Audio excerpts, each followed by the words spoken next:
listen, I will always entertain an opportunity. Like, you have to. You have to, yeah. You never know. So I kind of said something on camera that I shouldn't have. And he was like, what'd you say? And I was like, kind of said that we hadn't had sex in a very long time.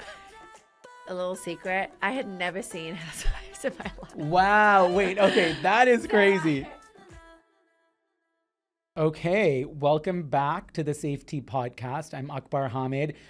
Today we have a really special guest who's also a friend, and we have lots of exciting things in the works. She is the first South Asian housewife, the first ever South Asian housewife in the franchise. But before that, I mean, everybody thinks like, you know, when you see somebody on TV, that's their big moment. But she was a big fashion publicist before that. Fabulous British Indian, but also by way of East Africa, which I know is confusing to many people, but our diaspora is everywhere.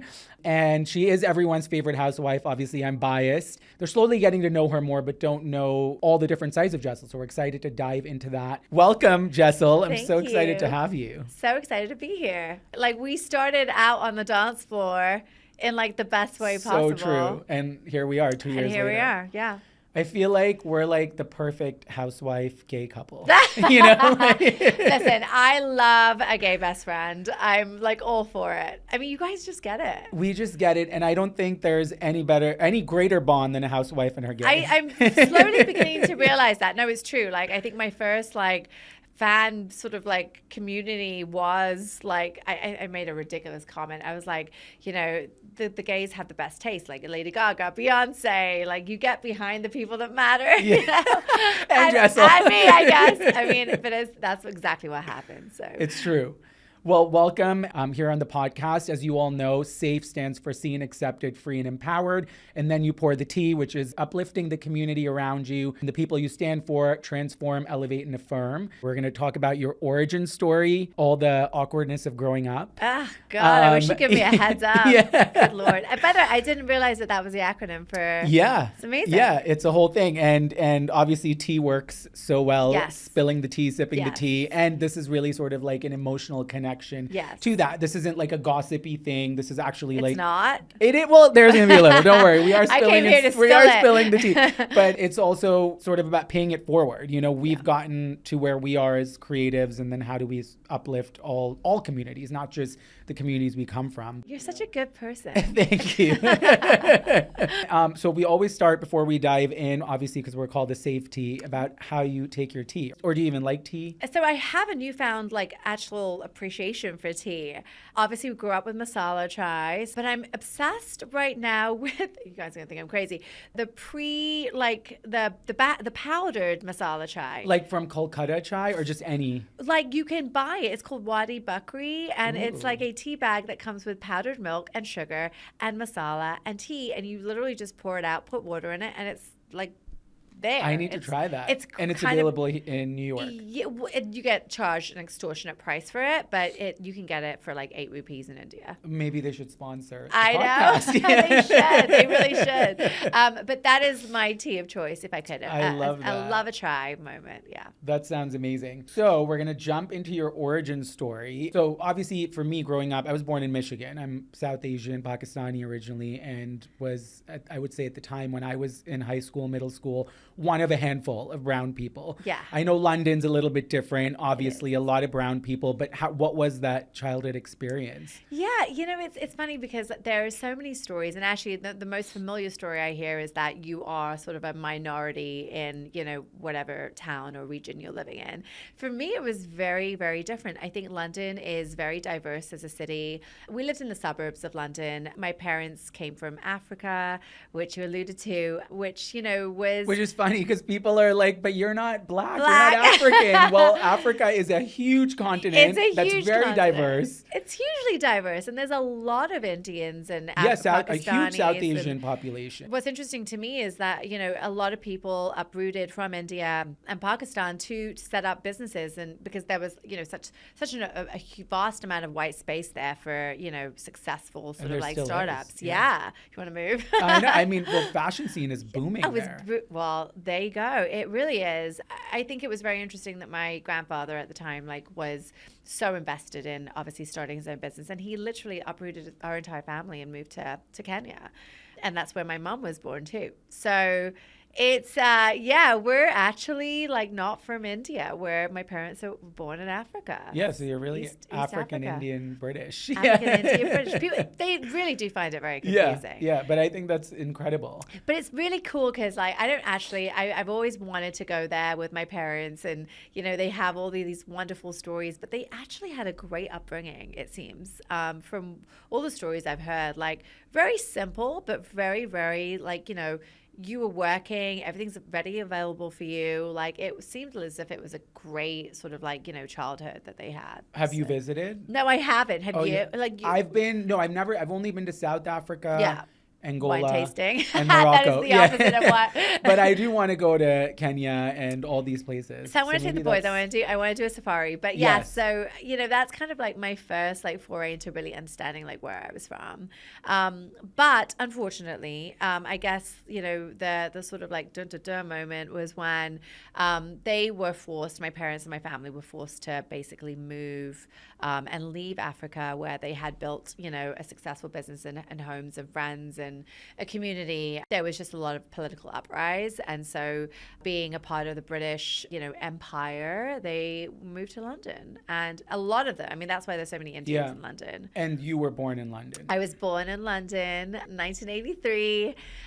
Trouble started brewing. And yeah, you know, it wasn't, I never felt isolated. I never felt like I was the only person that looked like me. I was always around so many diverse cultures. And I'm so grateful for that, because I, you know, have such an appreciation for that sort of melting pot like mentality. Yeah. And it's also, it like affects the way you think, right? Like it's like I love and embrace being Indian, but I also, like, my best friend growing up was Korean, and I had like so many, you know, friends from China, and like it was such a, like, you know, I was eating like octopus like when I was like 7 years old, because that's what they ate. London's so international. Sometimes I feel even more than New York. Like more really global, because it's just in the middle of everything. New York, the U.S. is a little bit removed, even though New York's quite international. But let me tell you, that was a far cry from Michigan, my Michigan childhood, where I didn't want to be brown, or, you know, I just wanted to like assimilate. And you were right? brown and gay. Brown like, and gay. That's so like in high double school, whammy. and Muslim. So add that in, right? God. So I was struggling with that in high school, and also all the movies we saw at the time. I mean, now we still have a lot of work to do, but we have a lot of more representation on screen. You also being one of those people on reality TV. But back then we didn't. So all the high school movies, right? It was all like the pretty people were like all white. And so like I was so confused, because I'm like, that's what I want to look like. Yeah, and but it's like, babe, wait, that's now not people possible. pay to like get spray tan Right? to look like you. Like Exactly. what does the world become? We've like literally done a 360. But yeah, I had a really happy childhood. Like, you know, I think for me, like my parents, like all of our family is very close knit, and again, like was meeting so many interesting people as a child, and I'm still very close with a lot of those friends. I never experienced, and so like blessed and lucky that I didn't, but I never experienced that sort of like, you know, like isolation. And so I sympathize when people tell me the story of like being bullied or being like the only person that looks like them in a room. You know, I really do sympathize, because I can only imagine what that, you know, feels like. Yeah. Well, I'm sure, did you feel it at all, even growing up, or when you moved here in the fashion world? Like that was, now again, we're getting there, but it's still pretty. It's getting much better. I mean, look, I think as Indians and as sort of like Southeast Asians, we are still marginalized, like by far. I mean, you know, we're the only, probably, like there's a handful of us in entertainment. And I don't know why that is, but that's changing very quickly. It is. I feel this surge of energy and like eyeballs on sort of like that Asia East, you know, sort of like region. And it's very exciting to me. It is exciting. Yeah. So growing up in London, were your parents quite traditional, or not at all, because they sort of were out of India for a bit? Yeah. Like, what was the vibe? Were they ever like arranged marriage and they wanted you to do like medicine type of thing, you know, like all the stereotypes, or they were like, be a free bird, do whatever you want? I was very, very blessed and lucky with my parents. They are young at heart, and you know, my mom was like, she was beautiful, and she was like aspiring to be a model, and unfortunately for her, that like wasn't a reality. Like I think, in the 60s or 70s when she was growing up, it was still there was a very like rigid structure in place. And so she did get an arranged marriage with my dad, short, bald, Indian. She's this like gorgeous, like Amazonian, like queen. But, I think it was very typical at the time, right? Like for you to break out of that sort of like hamster wheel was very rare. And I think that for my mother, she sort of like went into this very traditional sort of like household. And I really did, like, I hate that for her, but like in their spirits, they were very young at heart. Like they were not. And they didn't impose that on you. Definitely not. So you were sort of free to do and pursue what you wanted. And you know what? This is the thing. Like, had they have tried to, I guess incur those like things on me, I'm such a rebel at heart. Like, I would have just been like, whatever. Yeah, F you, I'm doing me. I'm out. My mom's brothers, and this is like one of my favorite stories. My mom grew up in a very traditional household, but her brothers my grandfather worked in a camera factory. He worked at Leica. Wow. And so they always grew up around photography and cameras. And so my mom's two brothers, they were always, there's like pictures of them with cameras like at the age of like 3 and 4. And they always wanted to become photographers. So. And did they? Did they? Yeah, absolutely. Like it was insane. Like so the story was they wanted to become photographers. Obviously not a traditional like career path. At all. Especially back then too, yeah. And my granddad was like, mortified when he found out. So Uncle Max literally he took his stuff and he ran away. He went to Paris. This is a movie. We got to make this movie. Maybe I can play Uncle Max one day. But and I'll tell you how this affected like how I was brought up. But he ran away to Paris, was sleeping on park benches, was very, very like motivated and really hustled his way to the top. So he started taking pictures of people on the street, like literally him, a camera, film, pictures of people on the street, their fashion, sent it to Yohji Yamamoto. Yohji Yamamoto was like, wow. And basically hired him for his first fashion campaign. This is great. How did I not know this? Yeah, it's one of the stories when I tell it, I'm just like, I can't believe he did that. Is he still in Paris? He's now in Milan. Max Verdukel, he's one of the biggest fashion photographers in the world. Wait, are you kidding me right now? Can we work with him or something? Yes, 100%. He would love to. He still shoots for Yohji. This is so cool. Extremely And how does he feel about like where you've gone? Oh my God. Were you close growing up? Well, I have to say, like, no, because just because geographically, like he was in Paris and I was in London, and I, just looked up to him so much. Like he was one of the few people in our family and in our community at the time that was hustling and doing, following his dreams. He did so well. Like he shot Jean-Paul Gaultier, and then all of a sudden he was like the first star photographer ever to shoot for the New Yorker, or ever to be on payroll with the New Yorker. Wow. So did he ever live here, or no? He was always there. No, so he did. He moved from Paris to New York. Lived in New York for That's Why I'm Here. We're getting to we're that. getting there. But he moved from Paris he married Nicoletta Santoro, who is a big fashion editor, and they moved to New York, and they basically set up their lives here. So and are they still married? They are still married. Kids? They have twins. Yep, which is also crazy. Is Nicoletta Italian? She's Italian. So Italian, Indian, they must be beautiful. Beautiful. Like, oh my God. So my cousin Alex, who's Max's son, writes. He's the youngest staff writer at the New York Times. Fashion writer. He writes the styles. Yep. Oh my God. Okay. I'm like, my PR brain is going. We have so much. Yeah, it's just like crazy. But so anyway. So that was one of the, you said two uncles wanted to be the photographers. other one was he unfortunately passed away, but he was a big music photographer. So Eminem, wow. Jay-Z. What an artistic, creative family. So this is in your blood. This is in my blood. So I'm watching these two like trailblazers do their thing. And, every time they would come to London, like it's like the coolest clothes and like sunglasses. And like, they were just so cool. And I just knew that if I ever wanted to break away from the lawyer, the doctor, the finance like chick, like that would be my way out. And I took that route. And so what did you study in university? Like you went to university in London. I went to King's. I'm smart, you guys. Yeah, King's it's a great school. It's considered like top like 5. So I started my education like wanting to please my parents. Like you have that pressure. Yeah. So that was there a little bit. You had a little bit of that. I was just like, God damn it. Like, they will put the guilt trip guilt. on me. Yeah, I was going to say it's like a guilt. You're like, you have that thing of like, fuck you, I'm going to do what I want. But then you're like, It's just this, you just want to make them proud. And like, they work so hard to, give us everything we have. And so I was like, God damn it. Like if I be a lawyer, they'll be so happy and so proud of me. And they'll tell everyone that their daughters I almost went to law school too. Right. Yeah. I mean, it's just so law is like an interesting one, right? Because it's not as grimy as being a doctor. I couldn't do all that. And also, like, I was really inspired by Elle Woods. That was my reason. I mean, I'm not gonna lie. Oh my God, you are such a bimbo. What is happening? A himbo. Himbo. Yeah, but it's a good like medium because it's like there's some sort of glamour in it, right? So you started with that in mind, and then. And I quickly was like, what the fuck are these like? What is this? This is like books that are this thick. And I just didn't really have a passion for it. I wasn't doing it for myself. I was doing it to, for my parents and for the family.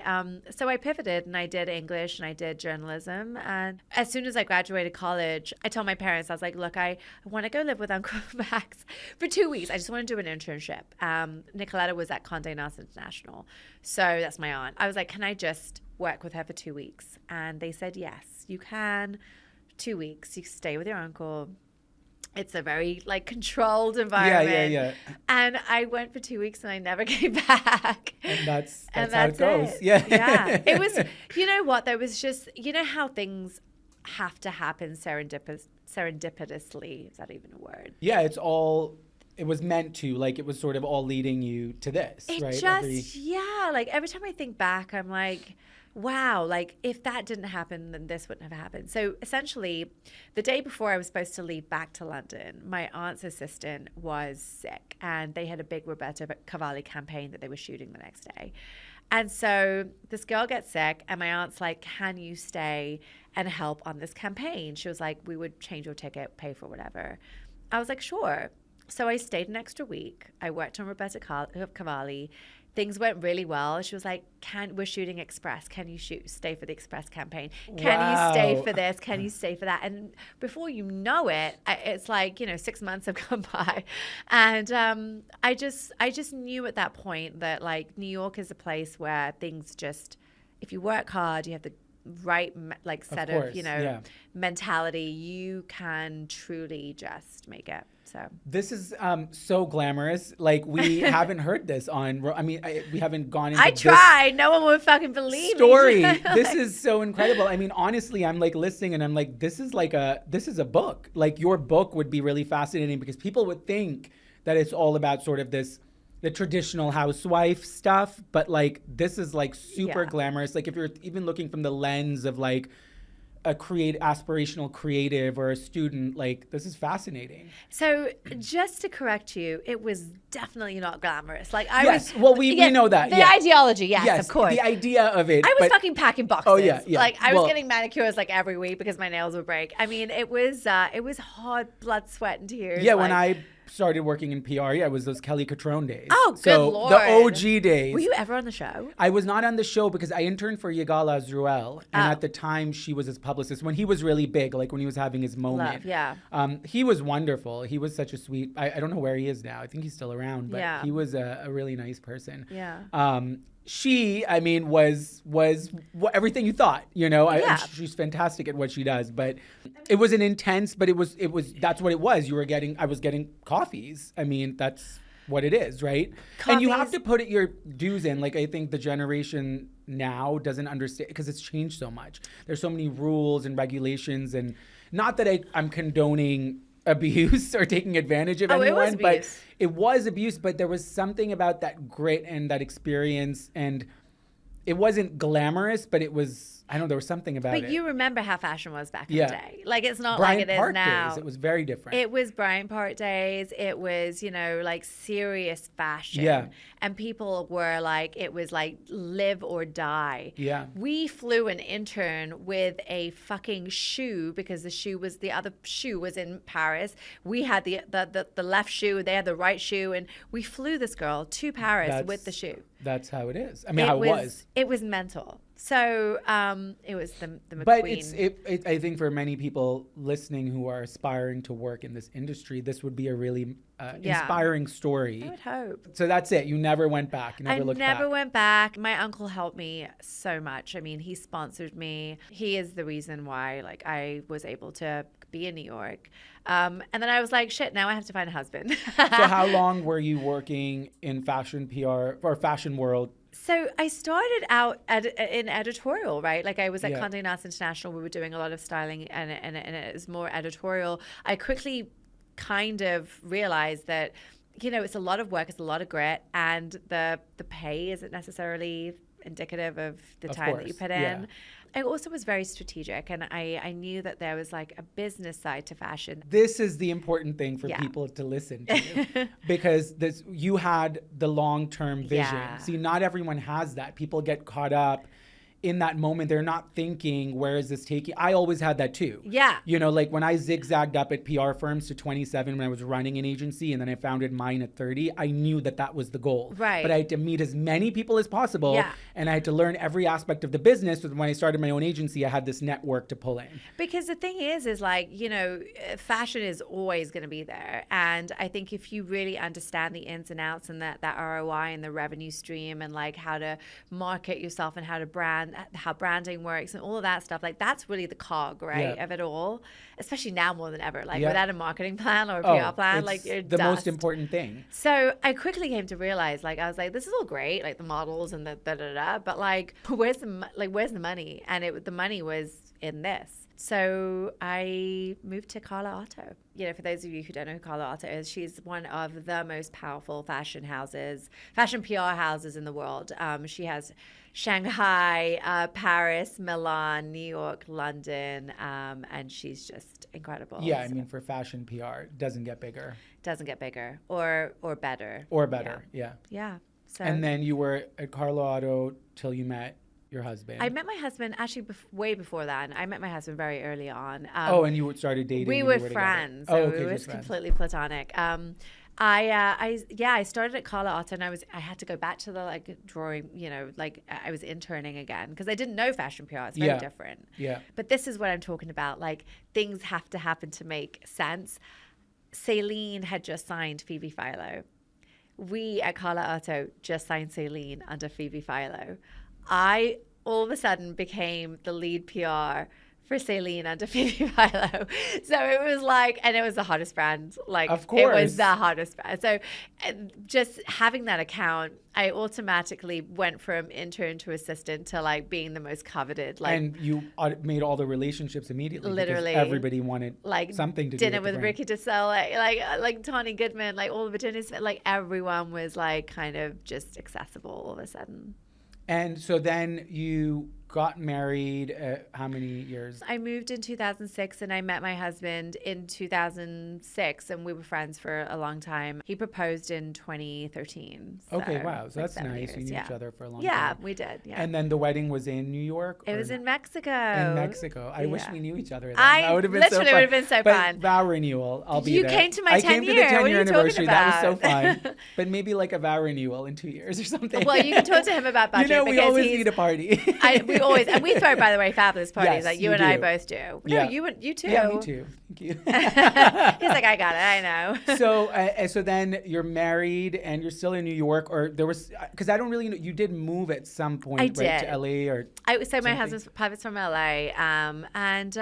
You know, we were just like thinking long term about like the boring stuff, like real estate. Where do we want to bring up kids? And at the time, you know, New York just didn't seem like that was going to be the place. And so we moved to LA. His family's there, and we were there for 5 years. You know? And were you working in fashion PR there? There is no fashion PR. I mean, now it's better. but it was denim. It was like Guess jeans and fucking AG. And I was like, oh God. True religion. Like, I missed a step. After Carlato, I was in house with Michael Kors. So that was also like very cool. But yeah, I mean, there's no fashion like we know it.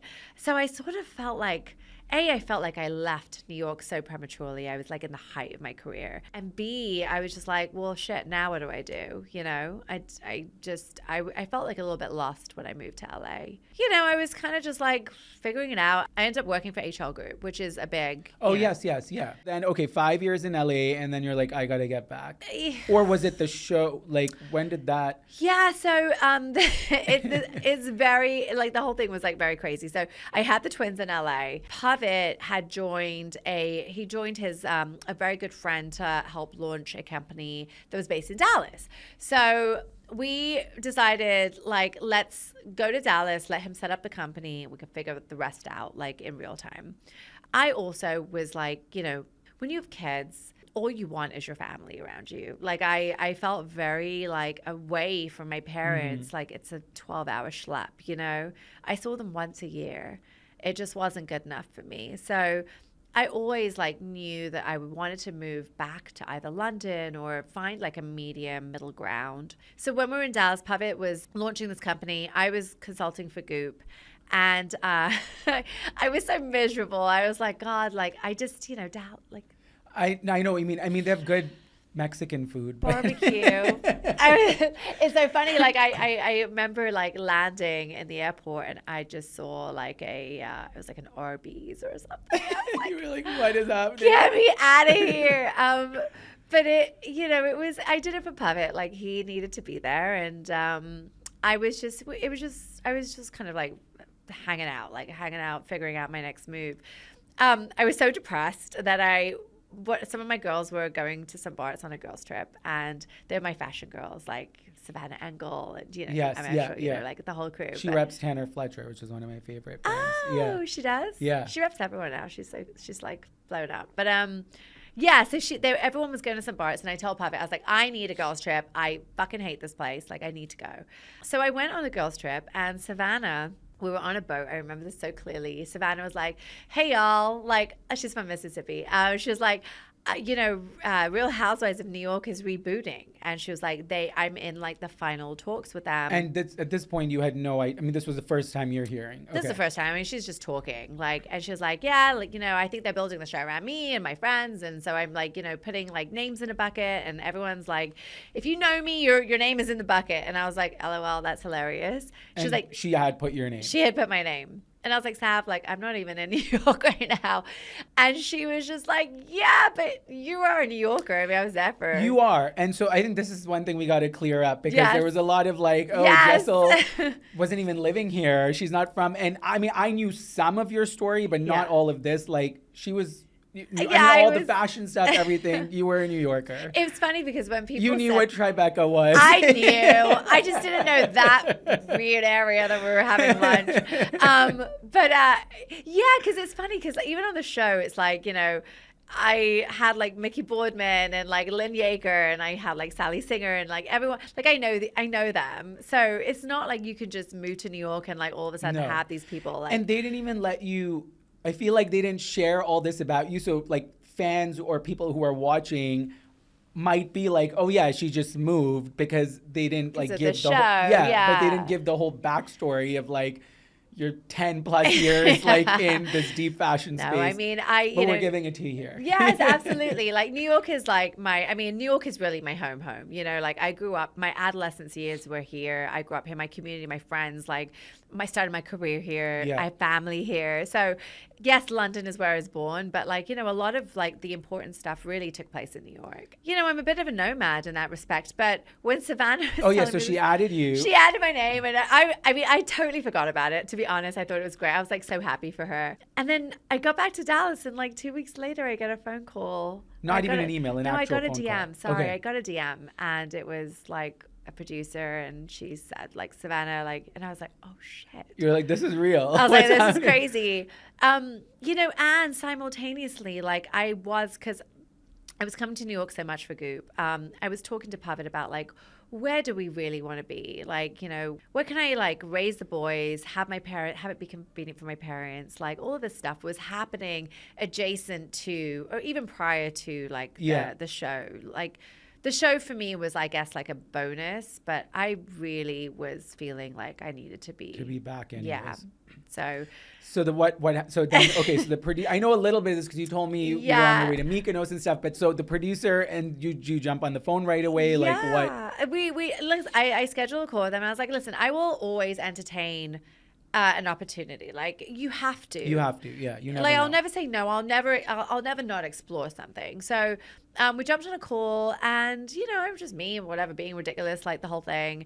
And it just kind of, I gotta say like, the way this started, it was I thought it was a joke. I mean, a joke in the sense of like, did I ever think I was going to get the gig? You were just like, I was entertaining the idea. I was like, if anything, it's going to make a great dinner party story, right? Exactly. Yeah, like you're winning, right? So it just got really weird. Like had an initial conversation, then I had another conversation, then they wanted to meet Pavid and I was like, okay. And then it got like to the point where they were like really excited about me. So I remember telling Pavid, like, I don't know, this could be a thing. He was like, really? Like, like, what are you doing? I was like, I don't know. It just like. And did you know who the other people were? Where was Savannah now in all this? She fucking dropped out. After all of that, like so she threw you in and she's threw like, me bye. in the alligator, like, you know, pond, and like she was dipped out. She had a lot going on. She's like, you know, started her own agency and the whole thing. So she just didn't think she'd had the capacity to do it. And when it started becoming like serious, so it was summertime. I remember this very clearly. I was at the airport. We were about to go to Mykonos with some friends for summer. And I got a phone call and it was one of the producers and she was like, listen, like, I want you to meet, like, this is kind of the final step. It would be meeting Andy, NBC Bravo. Wow. And I was like, I'm on a plane to Frankfurt. I cannot come to New York right now. You know, like, do you want to Zoom? And she was like, yes, let's do that because they're making decisions like really fast and furious. And so, yeah, I was on a boat in Mykonos and I'm like, hey, Andy, what's up? Like I was a wasted mess. But he loved it. You know, they loved it. They loved the ridiculousness of it. Yeah, because you were being authentic. Yes. And yourself. It wasn't a facade or a show, which we've seen not just in the Housewife franchise, but in many reality shows where people are different personalities. But I think you are, I mean, I know you now personally, you are just you. And I think that's why people love you on the show. I hope so. I mean, and I also feel like, you know, you can try your best to like fake it, but people can see through the bullshit. The audience is smart and they're going to start peeling back layers and they're going to realize who's, you know, authentic. I hate that word, but you know, and who's not. So they told you like then? So I did the Mykonos call. It was wild. I was like, I was very tipsy and I was just like having the best time of my life. And I'm talking to the execs and, 2 days later, they called me and said that they were like, we would love to have you on the show. And I was like, oh my God, great. Would I be a friend of? And they were like, no, main cast. And like, this is like happening. And you still didn't know who the other women were yet. They shared some names. And again, like this is always like it's a bit of a jigsaw puzzle. Like it's a moving sort of like thing. And I mean, I knew Uba, Jenna, obviously, like icon. Jenna's ex-husband used to be set designer for Uncle Max. Oh, so you knew him for a while. It was always like 1 degree of separation. And like, you know, being in the fashion industry, you know how it is. Like you sort of know everybody. That's it. And I was like, okay, Pavid, like, you know, the decision kind of like was made for us. We were sort of like looking into it anyway, but I guess this was just a catalyst to kind of like being more boots on the ground here in New York. I feel like you've embodied this first part of safety safe kind of your whole life. I mean, like you said, you had a really beautiful and lucky upbringing with your family and the opportunities, which is amazing and refreshing to hear that you weren't part of this like traditional being forced to do things and all. And I think that's great for other brown people or just anybody to really hear, right? Yeah. But I think when the show started, I feel like stuff kind of, not unraveled is the right word, but like obviously you're now globally in front of everyone and everybody knows everything. It fell apart, yeah. So the first season of RHONY, that was tough. It was challenging. I feel like people really misunderstood you. I think for me, I have always been able to if you don't know me, I'm very open and I will be very candid about like, conversations. And I've never felt the type of resistance that I felt in that first season. It was just very new to me because I've never been isolated, like I said. So I'm a really friendly person. I talk to everyone. Like, I think there was just it was a lot of questioning and I didn't understand it. And I think also it brought a lot of stuff to the surface for me because as a Indian girl who now is on a reality TV show, and I was so proud to be, this person that was going to represent or whatever. And I just felt like I was being attacked the entire time. Yeah, the first season, I think everybody remembers that. Yeah. And second season, you really stepped into your own, and I think you understood how to navigate. Yeah. It's new. I mean, it is jarring. All of a sudden, cameras everywhere, and you're sort of thrown into these situations, and they're edited, so like we might not know your whole story, like we just learned now, right? So you're just getting little fragments. You're getting pieces. And so you could be swayed by what somebody else is saying because you don't know the person really. I also, a little secret, I had never seen Housewives in my life. Wow, wait, okay, that is crazy. I no thought franchise, like never. Zero. Not even Ladies of London, which I loved. Of course you would. Yeah, I loved Ladies Such a of princess. London. Yeah. No, I had never seen. And so everyone was like, are you sure you want to do this? I was like, yeah, it'll be like Sex in the City, right? And they were like, So it was very, very, I didn't do my due diligence. I didn't do my homework. I went in so naive. And I was like, everyone's going to love me because everyone's loved me my whole life. And I've always managed to rise above it and charm people, and that's what I do as a publicist. Like, you charm the pants off people. Yeah. You network, you hustle to whatever you need to do, get done. Like, that's my mentality. And so the fact that didn't work, I was like, oh shit, now I don't have a backup plan. What is this? And a lot of things became public. I mean, like there were just, things about relationship and marriage and family and pregnancy, and all of a sudden everything's out there. I said what I said. I was like, oh, Pavan and I haven't had sex in a very long time. And then I realized what I said. So I said to the producer, oh, can you just cut that part? Of course they're not going to cut that because it's the juiciest thing. I was like, I was so innocent that became the whole story. They hit gold mine. They hit a gold mine when I said that. I did not know what I was fucking doing when I said that. When I said it, I was like, oh, can you just cut that part? I said it so like, whatever. Can you just cut that part, please? Like, Pavan's going to kill me because they're like, on camera. Add it in. Not only add it in, let's just make that her story. I was like, shit. So when I realized that they were not going to edit it out, I remember I was like, I had to tell Pavan what I did.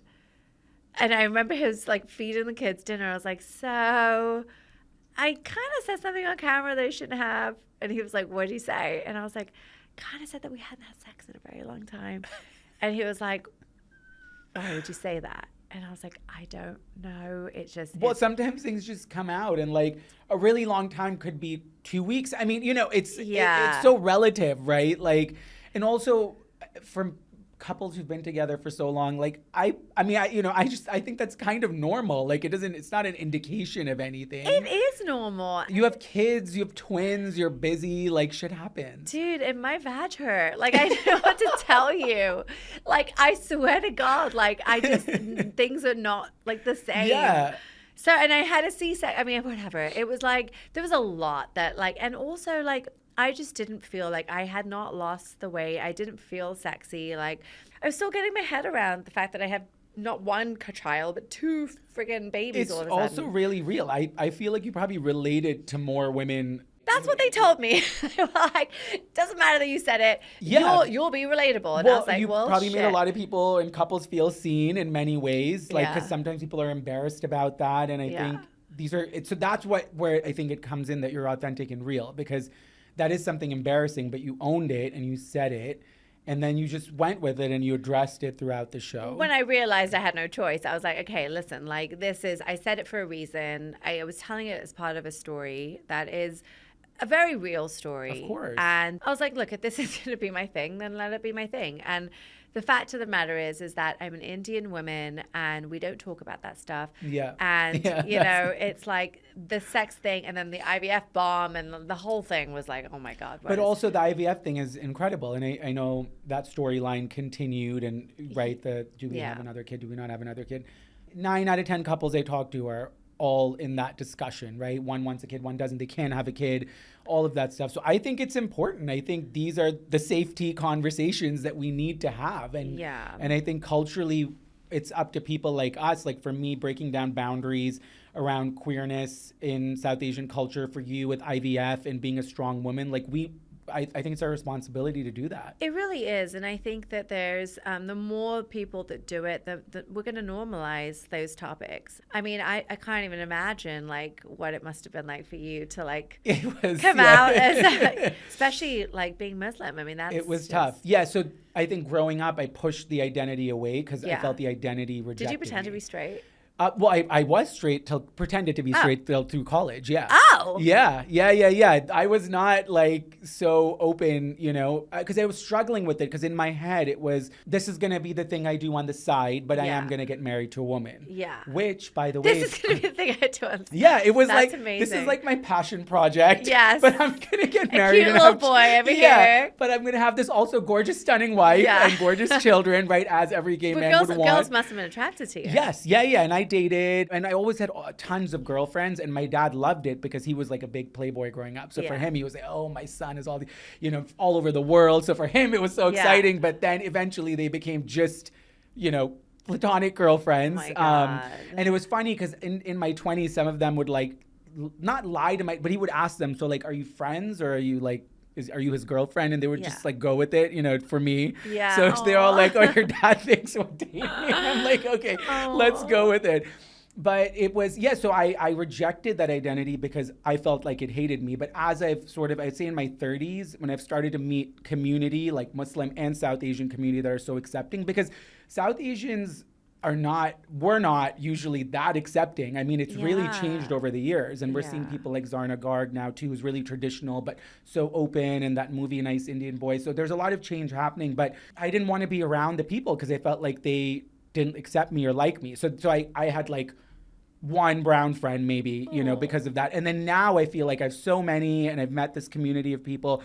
And I've been sort of reclaiming my identity, I would say, the last 2-3 years, because I love the culture. And I love even being Muslim, like we have Eid and all the food and the family. I mean, it's very similar to like, most brown families have a similar cultural family unit. So it has been a journey in safety, in finding my identity. That's the thing, though. It's like you have to. It's not easy. You did it, and you just kind of have to really stand by it, right? The worst thing I can imagine is like, feeling a certain way, but then pretending to be something you're not. Exactly, and it weighs on you, and you don't realize it. And then when you're finally fully out, you feel so free. 100%, yeah. Okay, so now you're this trailblazing housewife, reality star with this amazing fashion background. So you didn't stop there.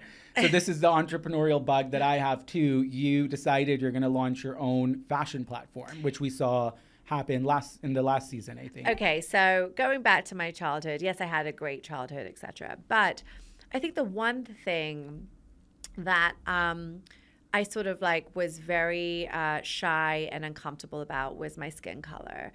Being Indian, you have to be fair and butter and it's like luminous internal racism or something. It's like weird. It's so like weird. The whole like caste system, and listen, like I think I just was very self-conscious of the fact that like I was darker than, my mother, for instance, who's literally like a white woman. And it just like, you equate beauty to that fairness, right? I think in most cultures in Asia, Korea, like China, I mean, the stuff, the measures that people go to lighten their skin and westernize their features. Right. So that was I always felt very insecure. I was very shy. I was a very like quiet girl when it came to like how I looked physically. And I don't know, like I think one of the reasons why I felt so connected to fashion was like I always felt like if I dress well, that didn't matter, Like I knew I was beautiful, like feature-wise. But it was like a security blanket. Yeah. I had that too when I was overweight. Yeah. You know, I would wear like all crazy designer logos because it made me feel more confident. It's like It was like I was smoke like, and mirror yeah, type exactly, situation, yeah. right? And it's so funny because like people like would say, "Oh, she's so pretty, like great features." Like it would always be about the features. I you know? hate that. Yeah. I'm like, what are you? Or it'd be like, oh, you have such a nice face. Yeah. Well, what? Or like, oh, she dresses That was for so me. I'm like, what are you great trying style. to say? I'm like a blob? Like what? I mean, I remember one of the aunties was like, "Oh, your hair is so like silky." I'm like, What about everything? What about this? But it was very much I put it on myself. Like I put the pressure on myself. Like I didn't feel beautiful, and so I really like leaned on fashion and Indian fashion and you know all kinds of fashion just to kind of like make myself feel better. And you know, growing up, I watched my mom, like she did this amazing thing where she would like fuse together like a beautiful like, you know, skirt with like a top, but then put bangles, and it was all very fusion. And she did this thing where she blended our cultures like so seamlessly. And I think growing up, like watching her do that, I was like, wow, like I love Indian fashion so much. We don't give it enough credibility. A lot of the artisans who do like big fashion houses come from India. And I just felt very much like slighted by like the system because they don't get any recognition. I think it's so incredibly creative, and I wanted to give it its own platform. So I started ŌUSHQ, and yeah. Well, I think it's incredible what you did because people didn't have access, especially here, and so now you created a platform, which I know is just the beginning of what you're building with it. Yeah. But you gave people access and exposure to these incredible artisans and creatives who should have that exposure here. So I think you also were being of service and value to all these brands, not just in South Asia, but Middle East as well. Definitely. I think, you know, that it's so overwhelming and there's no place for them to exist. And, you know, you get lost in sort of the European fashion like noise. And now you're seeing people like Rahul Mishra and Gaurav Gupta showing at Paris like haute couture, and some of them are in Saks now. Some of them are, yes. I mean, it's such a proud moment for Indian fashion, but you know, it's something that like, you know, culturally, it's I want so badly for, you know, putting my PR hat on to like help market and brand and really like promote some of those more serviced designers. And so, yeah, that's what the preface of ŌUSHQ was born out of that. And it's just starting. I know you're going to be what building do you know? that out. Well, you know, I have some inside information, but that you're going to be building it out into something much bigger and even more exciting. When I started ŌUSHQ, like the concept got a little bit like lost. I think you sort of get so granular in the logistics of everything. But really ŌUSHQ is supposed to be a bridge between cultures, and what our next iteration of what that is going to be very exciting. So, yeah. I can't wait. Yeah. Well, our final part, we get into the T, the transformation, empowerment, and affirmation. I feel like you're really doing that already with your platform. Being the first South Asian housewives, being so open with your life, I think you've sort of shown all sort of people of color, all communities of color, what's possible, and also women, right? What's possible with having kids and starting multiple businesses and all of that. So that's been really incredible to see. What's one truth you affirm in yourself today? Oh my God. I think that, and hopefully this applies to everyone. Growing up, I think we're taught that being different is like not okay, and that you want to be like part of the crowd and you want to be popular. You want to be accepted, except for I have always told myself that to be unique and to stand out is probably more valuable in the long run. And I've always stood by that. And so, you know, I've always told myself, like, don't blend in, stand out from the crowd, be unique, think differently, do things differently, shock people. Like, and that's the one truth I will always stand by. And I think that like it really, really like it's ingrained in my DNA. And I would say to anyone that's listening, like, you know, to blend in is probably the saddest, most boring thing you can do to yourself. It's so true. I love that. Shock everyone. Shock value is it, yeah. Where do you get your source of power and how do you share it with others? Oh my God. I would say that, once you have children, it puts this like gaslight in you that you probably like it's like a whole new sort of like sense of being every day. Because I have children, I A, want them to be proud of me, and B, it's like you can't let them down. So you have this sense of like power or just like fire in you that like it can't like die, it doesn't dissipate, because you have no choice but to wake up and just do it. They keep you going. They keep you going. And no, I think one of the biggest things and the biggest driving forces for me is like, I want them to look back and be proud. So that to me is like my biggest like motivator, I think. I love that. No kids yet, but soon, I hope. Soon. Get a dog in the meantime. Yeah, so we can play exactly. with that. Practice. What do you wish you could tell your younger self when she felt unseen or Oh, misunderstood? man. Oh, God. Well, here's the thing. Again, going back to like the whole like, dark is not beautiful thing. Like Naomi Campbell, like Hello. look at her. I Still, just those runways killing it. until now, every time you see her walk, you're just like, oh my God. I would just love to like go back to my younger self and show her pictures of like, darker skinned models on the runway and just be like, this is where it's at. Because it was such a self-confidence, like, slum that I was in. And I think if I wish I'd known or had that foresight that like, it's okay, I think my child would have been a little bit different. Yeah, you would have just been happier sooner. Yeah, I think I would have been just a little bit more like, empowered. But I was so like scared of course, my physical sort of like, being. So well, we end every episode with a lightning round of questions. These are fun ones. okay. Favorite comfort food or home cooked meal? So I'm really into. Do you cook? No, babe. Look at these nails. I don't touch food. Puppet is the reason I do that. Yeah, he's the big foodie. I there's nothing better than a chicken nugget. I don't know why. Oh, so true. And now with caviar. Oh, well, there you go, cockadoc style. Yeah, and people are also doing it with McDonald's. Well, They're yeah. like ordering it at home and putting. I may do that tonight. That sounds amazing. Me too. There's nothing better than a chicken nugget. I don't know what it is. What is your go-to Delulu thought that keeps you going? I have so We all many. have Where do I it. Yeah. start? Good Lord. I don't think I am. I am fucking Delulu, but Well, we have all to my be Delulu Delulu to thoughts be have come where we are. true. Like Yeah. it's like, if I tell myself I'd be on national television like 5 years ago, that would have been Delulu thought. But here we are, fucking doing it. So, okay, here's my Delulu thought. I am obsessed with Ranveer Singh, and if he ever gets divorced to Deepika, I would like to have just a one night stand with him. I'll pass. You heard it here first. Yes, Yeah. exactly. What is your safe word, like a mantra or grounding phrase when things get really heavy that you turn to? Can I actually give you a little, like, I've never told Yeah. anyone this. When I was pregnant, when I was trying to get pregnant, and actually when I transferred the embryos in, there's a 2-week waiting period where like you wait until you find out if you're pregnant or if it worked or not. And for whatever reason, you're going to think I'm such a nut job.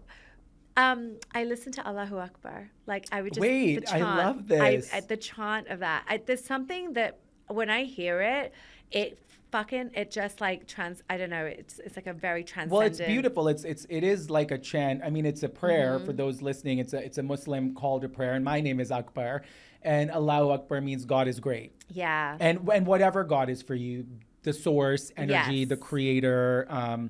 You are Hindu. I am. Yeah, so there's multiple gods, but there is like a power. That's beautiful. I don't know why, and it's just whenever I hear it, I was in Dubai, Abu Dhabi, like Morocco. You hear it It's calming. It's just this very. So I would do breath work to it, and so whenever I feel panicked or things are going south, like I kind of just take 5 minutes and I will just listen to like 5 minutes of that. That's so beautiful. Thanks. Thank you for sharing that. What is one piece of advice, as the final question, you wish someone gave you while you were still finding your safety? Ooh, what is the one piece of advice? So my uncle Anin, who actually passed away, he gave me this samurai book when I was like 12. And it was, if you can, you will. If you don't, you can't. Or something If to you that. can, you will. If you don't, you can't.